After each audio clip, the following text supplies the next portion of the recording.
Method कौन सा use करें। डिफ्रैक्शन के लिए हमारे पास आमतौर पर 3 मेथड्स होते हैं जिनके नाम अभी आपके सामने लिखे हुए हैं, ठीक है। यानी डिफ्रैक्शन का जो एक्सपेरिमेंट है, एक्सरे डिफ्रैक्शन का, वो 3 तरीके से डिजाइन किया जा सकता है।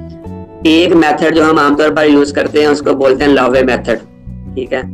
दूसरा एक मेथड है उसको बोलते हैं रोटेटिंग क्रिस्टल मेथड। तीसरा मेथड है उसको बोलते हैं पाउडर मेथड्स, ठीक है। पाउडर मेथड या उसको पाउडर डिफ्रैक्शन मेथड कहते हैं। तो बच्चों आमतौर पर ये जो तीसरा मेथड है ना, पाउडर डिफ्रैक्शन मेथड, ये बहुत ज्यादा यूज होता है। यानी कह लेंगे दुनिया की जो 80% लैब्स है ना उनके अंदर यही मेथड यूज होता है, ठीक है। इसलिए इस मेथड को हम डिटेल से पढ़ते होते हैं और यहाँ पर भी हम इस मेथड को बड़ी डिटेल में डिस्कस करेंगे, पढ़ेंगे। बाकी जो 2 मेथड्स हैं, जो लावे मेथड है और रोटेटिंग क्रिस्टल मेथड है, इसकी सिर्फ हम इंट्रोडक्शन देखेंगे, मेन इसका सेटअप देखेंगे, इसको हम डिटेल में स्टडी नहीं करेंगे। हमारे लिए जो पाउडर डिफ्रैक्शन मेथड है ना यही काफी है, क्योंकि ये ऑलमोस्ट बहुत सारे जो मटेरियल्स है ना उनको ये कवर कर लेता है और आसानी के साथ हम उनका जो स्ट्रक्चर है ना वो फाइंड कर सकते हैं। तो इन मेथड में फर्क क्या है? The basic requirement of these methods is to vary either lambda or theta so that Bragg's condition satisfies। यानी आप देखें ना, जो हम ब्रैग्स लॉ पढ़ते हैं, जैसे मैंने पहले बताया आपको कि ब्रैग लॉ के अंदर हमारे पास 3 वेरिएबल्स होते हैं, टोटल 3 पैरामीटर्स हैं। एक लैम्डा है यानी वेवलेंथ है, और बाकी एक डी स्पेसिंग है, और एक वहां पे है थीटा की वैल्यू, ठीक है।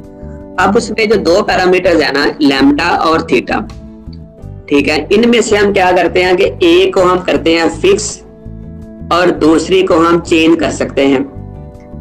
पाउडर डिफ्रैक्शन मेथड में हम लैम्डा को फिक्स कर देते हैं, यानी इसलिए हम कहते हैं कि वहां पे हम मोनोक्रोमेटिक एक्सरे यूज करते हैं। जैसे देखें यहाँ पे जो है ना,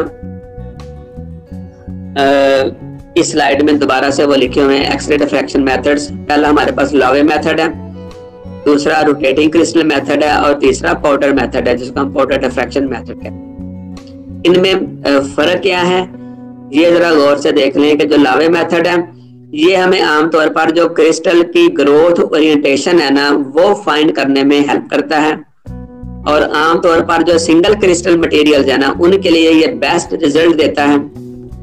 इसमें हम जो ना पॉलीक्रोमेटिक बीम यूज करते हैं और एंगल हम रखते हैं फिक्स्ड, ठीक है। यहाँ पे एंगल को फिक्स किया जाता है और पॉलीक्रोमेटिक एक्सरे बीम यूज की जाती है, यानी यहाँ पे आप कंटिन्यूस एक्सरे यूज कर सकते हैं लावे मेथड में। जो रोटेटिंग क्रिस्टल मेथड है ये हमें लेटेस्ट कांस्टेंट की वैल्यूज फाइंड करने में बड़ी हेल्प करता है, बड़ी आसानी के साथ आप फाइंड कर सकते हैं। ये भी आप सिंगल क्रिस्टल के लिए यूज करते हैं, यानी उसके लिए आपको बेस्ट रिजल्ट देता है।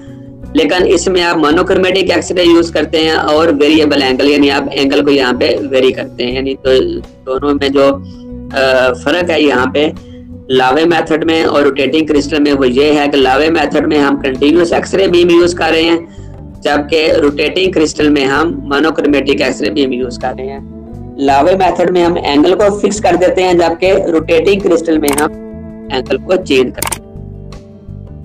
जो बच्चा तीसरा मेथड है ना, पाउडर डिफ्रैक्शन मेथड, जो कि हम आमतौर पर यूज करते हैं, उसमें कहता है कि जो लेटेस्ट पैरामीटर्स है ना ये हम आसानी से फाइंड कर सकते हैं।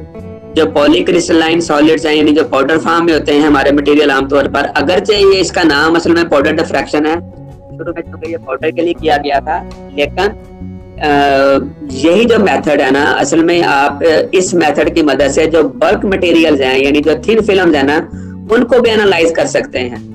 पाउडर डिफ्रैक्शन मेथड असल में इसका एक रवायती नाम सा पड़ गया हुआ है शुरू से, क्योंकि पहल जो ना ये पाउडर सैंपल इसे टेस्ट की जाते थे।